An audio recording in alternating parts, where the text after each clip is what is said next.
Yo guys, so in a few of my videos I've done this effect where a character falls out of the sky and lands on the ground like a badass. This is something that a lot of you guys have been asking to know how I do, so in today's video I'm going to show you exactly how I make this effect.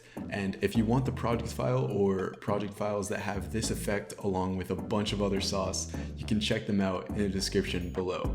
It helps support me and you get access to amazing overlays, elements, and project files. So feel free to check it out and let's get straight into the tutorial. Now the first cinematic you want to record is the character doing this ground pound emote. And make sure it's in a good spot that doesn't have too much going on. And if you don't have the ground pound emote, I mean, it would be nice to have. You can ask me, I could maybe record a cinematic for you, or you could try doing a different emote.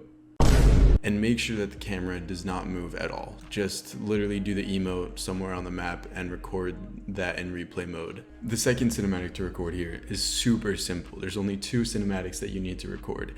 And for this one, you keep the camera in the same position, but without the character there at all. And then all you need to do is move the camera up. We're going to reverse that so that it looks like the camera is panning down really fast to the ground. Or you can start up and move the camera down like this. And we want to speed this up so that it moves fast. Those are the two main cinematics you have to record, and that's it. So I'm going to start a new composition and call this main comp. And I'm going to just make this a 15-second duration, 1920 by 1080, 30 frames per second. So create that composition, and I'm staying organized, so I'm gonna put that in my main comps folder. And all we need to do is import these two cinematics. So I'm gonna start with the cinematic of the camera going upwards like this. So I'm gonna cut it there, and we're just going to use this part right here. And I'm gonna rename this camera down, just so that we're organized. And I'm gonna right click, go to time, and enable time remapping. And I'm gonna start a keyframe for time remap here, where the camera is right when the camera, you can use control and slide this timestamp to just get the motion to right when the camera is in the same position as it's going to be when the character is there. And then I'm going to go like a second forward and bring that time code upwards. So we're like looking at the sky. And then I'm going to reverse these two keyframes because I need this to be backwards. So I want to start up and then pan down like this. And you can adjust the duration of these two time remap keyframes to make it however fast or slow you want. And then once you have that set up, we're going to trim that, and that's our panning down. Just save your projects and stay hydrated, and things will be so much easier for you. Okay, so now we go to our next cinematic, and I'm going to use this spot right here.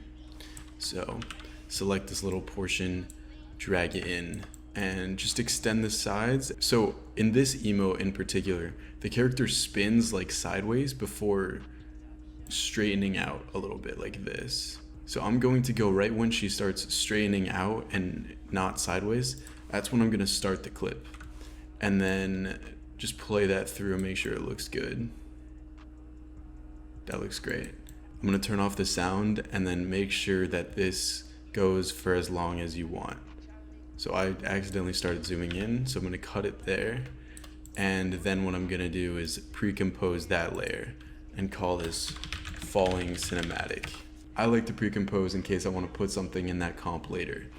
And then we have this is what we have so far. We have this, and it's pretty slow motion. Like this is going it's going pretty we need to adjust this. So this first one, we're going to shorten the length between these two keyframes to speed this up a little bit, and you can keep adjusting that to something you like. And then this, what I need to do is duplicate it and then rename this to character, because now we need to mask out this character and animate that character layer to fall for a few frames as this is panning down, and then freeze frame it. So go to right click, time, freeze frame, and then you just want to mask out this character on this frame. I'm going to zoom in and just make a simple mask. It's okay if this isn't like the best mask. Alright, so I have masked out my character like this. That's, if I just solo that, we can see a pretty good layer. I'm going to click F and feather it out to like 6 pixels. Actually 3 pixels should be good. Unsolo that. I'm going to turn off that layer and we're going to use it in a second. First, we need to adjust the time on this because this whole character slamming the ground thing is happening way too slow. So I'm going to click that layer, Control Alt T, and I'm going to keep that first keyframe and then just slide a little bit more forward until the smoke blows out. And then I'm going to move that a little further away so we just get a duration that works. And then I'm going to select those 2 keyframes on the time remap and click F9 to easy ease them. So we're just time remapping the cinematic and we want it to look smooth. So we're going to select those keyframes and open the graph editor.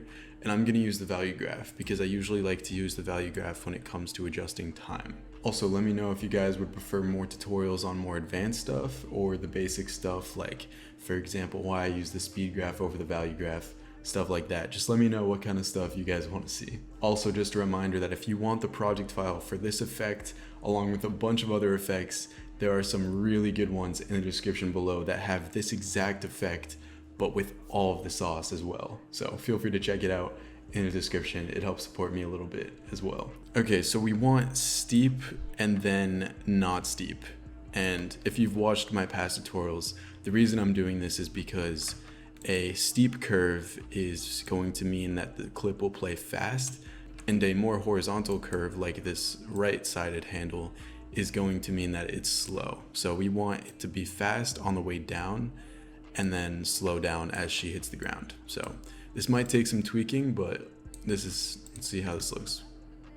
So that's way too fast. To adjust the speed to make it slower, I'm gonna slide the second keyframe to the right more. And we don't even need this last keyframe because we're not using it, so I'm gonna delete that. I'm gonna go to this point in time and just lower that vertically so that it's in an earlier point of time, because that clip goes on for too long. So this is looking good, but obviously we have some serious frame drops going on. So I'm going to open up this falling cinematic pre-comp and click this frame blending option and make it pixel blend so that it's smoother. And you can click toggle switches and modes at the bottom here if you cannot see that option. Now this should be smoother when I play this back. All right, great. I just need to adjust this second keyframe to be a little later. All right, that looks really good. I mean, that could work really well just as is. On this channel, I'm going to show you how you can go a step further and just make sure that this looks beautiful. So I'm going to take our mask and enable it again. And I just want to move it back a couple frames, cut it off here. And while this cinematic is panning down, we're gonna be able to use this mask on top of it. So I'm gonna click that layer, click P, and take that position keyframe and put it at the end, because we need to make sure it ends with that position. And then I'm going to just slide that all the way up. And now it's coming down as the cinematic comes down. It's just another little touch that works really well. And then I'm going to right click on position here, separate dimensions. And since it's not moving X position, we can just delete the X position values, keyframes. And then I'm going to select the Y position, open the graph editor, and I'm going to use the value graph for this. And I'm gonna make the graph kind of slow at the start and then a little faster as this impact comes up. So now we have that animation happening. And then I'm gonna exit out of the graph editor and make sure that motion blur is enabled by just clicking this motion blur button. So that looks really good. You can also make the duration of this falling animation slower or faster by just adjusting these keyframes. So that's great. Now we're just gonna do the final touches here. I'm going to Control Alt Y to create a new adjustment layer. And then I'm going to look up S Shake. And to look up effects here, I'm using a free plugin called FX Console by Video Copilot. So I'm gonna look up S Shake and I just wanna animate the shake. You can use whatever kind of values you want here. I'm gonna turn on motion blur, lower the frequency, and adjust this amplitude a little bit. I'm gonna add more Z shake, just increase all of these values a little bit. Y shake is good, we like Y shake. I'm gonna add a little bit of tilt shake, just a tiny bit, and we'll see how this works. I'm gonna keyframe the amplitude and then click U on my adjustment layer and scroll forward and move that amplitude back down. And then make sure the amplitude starts and ends at 0. So it's 0, it's gonna go up a little bit and then go down. And then I'm gonna select all these keyframes and easy ease them. And then in the value graph, I will just make sure this graph has a peak. The reason I'm having the graph like this is because I want there to be a peak of high amplitude shake right when the character is reaching the ground, and then I want that to gradually fade out after the character lands. So this looks really good. I'm gonna decrease the frequency and up the amplitude. So I want some ground cracks and crumbles and stuff, and I'm gonna use a website called productioncrate.com to get these overlays. And there's a link in the description to go to Production Crate, where if you sign up and purchase an account, that also helps to support me a little bit as well, in addition to getting obviously great graphics and overlays. So feel free to do that. It helps support me and you get amazing overlays. The link is in the description below. Okay, so I'm on Production Crate. I'm just gonna look up ground cracks. And we have a bunch of great ones here. I'm gonna keep it pretty simple, just grab a couple of these. Oh, this one looks cool. All right, so I'm just gonna put all of those into my project here. Okay, so I put that in my overlays. So I'm just gonna import these, and to make them look better, what you wanna do is make it a 3D layer, and then click R, and then adjust with the rotations here. So I'm gonna add some X rotation, and Shift P to also take out the position, and Shift S to also take out the scale, and then just transform this to look like it would. And I recommend disabling the shake when you do this because you want to see exactly where you're actually putting it. And I'm gonna adjust the opacity, make it a bit less. Just click T and lower that opacity. And that's looking really good. Now, if you really want to add some sauce, you could also Control Alt Y to create a new adjustment layer. And this is super extra. I mean, this is only if you really want. And then you can look up an effect like Displacement Map. And then for the Displacement Map layer, you can click that and choose the ground impact that you used. And then you can go to Effects and Masks and change this to Luminance, change that to Luminance. And now if you scroll forward and start increasing those, you'll add some distortion. You can keyframe those as well and just animate them to come up from 0. So I'm gonna add a 0 to something animation.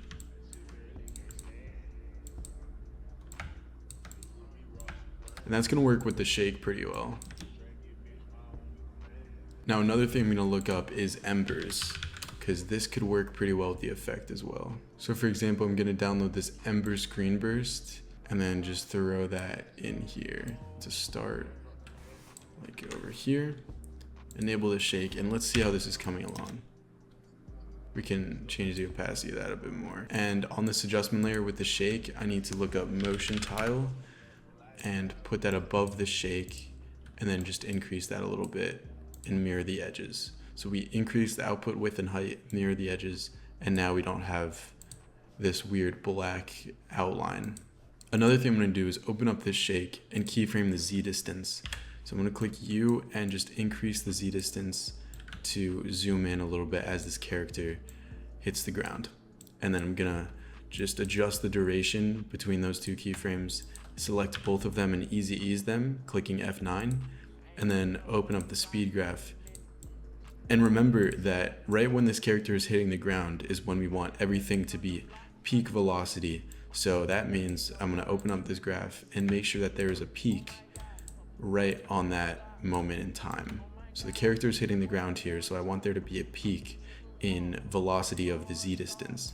So we're zooming in and it's getting really fast to zoom in, or not really fast, but kind of a fast zoom in as the character lands.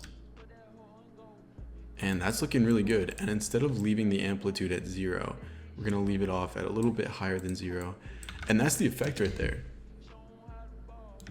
Now you can also add blurs and light leaks and film burns. I just left it to the ground cracks and the shake on this tutorial, and you can check out my Patreon if you want more in-depth and customized tutorials. The link to my Patreon helps to support me, and that is in the description below. And that's how I do my falling from the sky effect. So I really hope you guys found this tutorial helpful, and let me know what else you would want to see. And I hope you have a wonderful rest of your day, and stay cozy, stay comfy, and stay hydrated. Peace.